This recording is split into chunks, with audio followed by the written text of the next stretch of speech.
Hi guys, today our topic is protectionism. Starting off in free trade, the big thing we need to understand is that free trade is a standard where there's no one keeping anyone from doing whatever they want in international trade.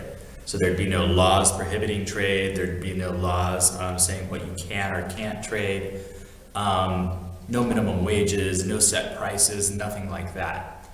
It's not really something that anybody would advocate for. I suppose in a theoretical sense you could say sure it would be the best, but there's a lot of problems that could come along with that. So anyway, you saw some of those in the last video about the positives and negatives of international trade. So now we've got to look at, okay, to eliminate some of the negatives of international trade, what can we do? How can we protect ourselves? So essentially it's to limit the exposure that a country may have if it's going to trade with the outside world. Again, here it's important that we think about what kind of country we might be talking about. The US, for example, doesn't have a whole lot of exposure. It's kind of the big, the big tough economy in town. I'm not saying that just because I'm from the US, saying it more because it's got a lot of clout. It's got a lot of weight that it can throw around. A smaller country, a smaller economy like South Africa probably has a better reason to protect itself. Emerging economies, so for example Brazil right now, they have a lot of protectionist measures, and that's because they're trying to make sure they can grow and compete with the rest of the world. So right now they're taking steps to make sure that they're not disadvantaged in doing so.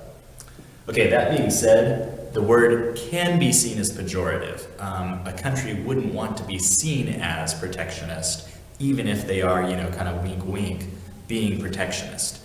They don't want to be accused of that.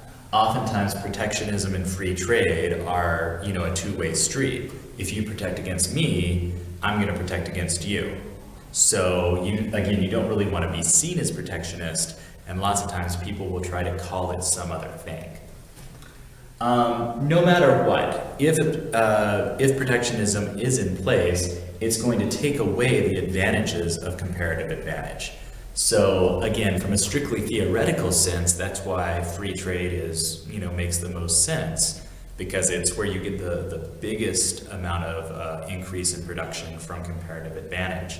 But again, in a more real sense, we have to realize that, even people who advocate for the freest trade out there, they probably don't really mean it. There's a lot of bad effects that can come from free trade. Okay? All right, so anyhow, in protectionism, there's lots of tools that can be used. The three that are the most commonly used, the most obvious use, and therefore the most pejorative, like if you use a tariff, for example, other countries are going to probably put a tariff back on you. Anyhow, these three tools we'll go through one by one, so there'll be a video on the other two, which are subsidies and quotas as well. Okay? All right, so let's look at the first one, which is a tariff, and let's describe what a tariff is, and then we'll see how it works on a diagram behind my head here. Okay, first off, definition of tariff. It is a tax put on an imported good into a country. That's it, period. You can call it a duty, you can call it a tariff, but bottom line, we're just going to call it a tariff here. You can look at a tariff and you can then further classify it based on what is the intent.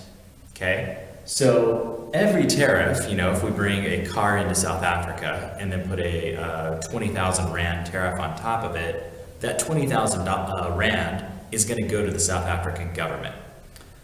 Just because they've gotten the money, though, doesn't mean that that's the intent of what they've done. It's sort of like if there's a tax on cigarettes, a micro concept that we talked about a lot. If there's a tax on a box of cigarettes, just a normal tax, not a tariff.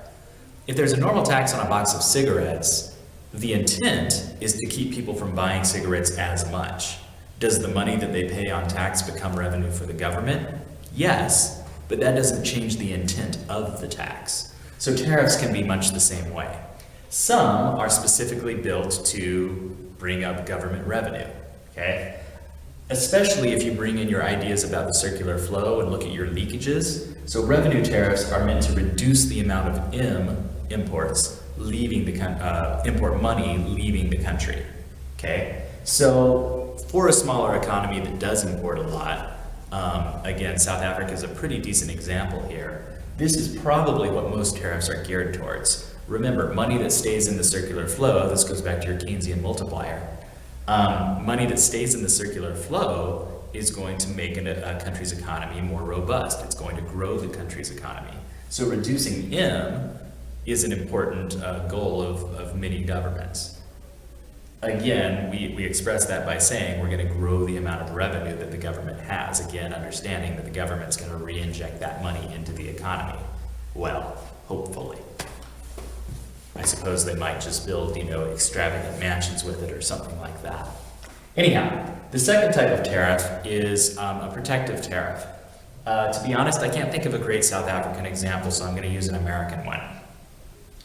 American cars, Ford, Chevy, it's widely recognized, sorry, certain people out there, it's widely recognized that better quality cars come from other places. Whether it's true or not, that is often the perception.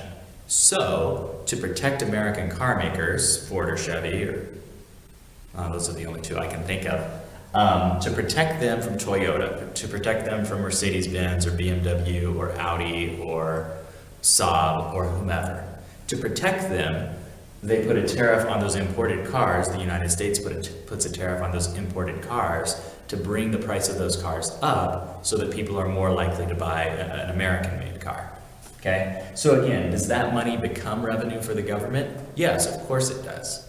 But the intent is to protect the American business. So you can imagine, if it's a powerful lobby in the government, someone who's got a lot of sway or influence, they're probably going to encourage that government to say, yeah, let's put more protective tariffs on this. So again, this is kind of where we start to see economics and politics begin to merge together a little bit.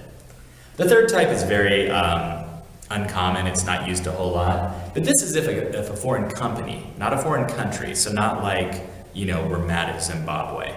No, we're saying a foreign company has done something we don't agree with.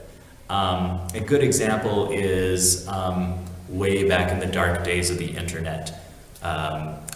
Microsoft had done something in Windows 97, that's how old we're talking about, or was it Windows 95? Anyway, it came out in 97. They had done something in there that the EU didn't think was appropriate, so at one point Microsoft was paying a fee or a fine of $1 million a day. Now that's not exactly a tariff because it was a direct fine, but it would be along the same kind of line. So you're saying, hey, you're doing something we don't like, so we're going to put a tariff on your product to hurt your product. So again, if we were to use cars, I don't think this is a real example, but if Volkswagen were to run a very unfair advertisement against Chevrolet, well, maybe the United States would put a punishment tariff on just Volkswagen, not BMW, not Mercedes, not some other German manufacturers, but just on the one that had been the offensive party. Okay? Again, those are pretty rare. These two are the bulk of what most tariffs are going to be. All right? Let's look now at, once a tariff is in place, let's look at how we can diagram it and how we can analyze its effects. Okay, first thing to remember, tariffs are always going to shift the supply curve. Just like we saw a sales tax, an indirect tax is always going to shift the supply curve. These are no different than a sales tax.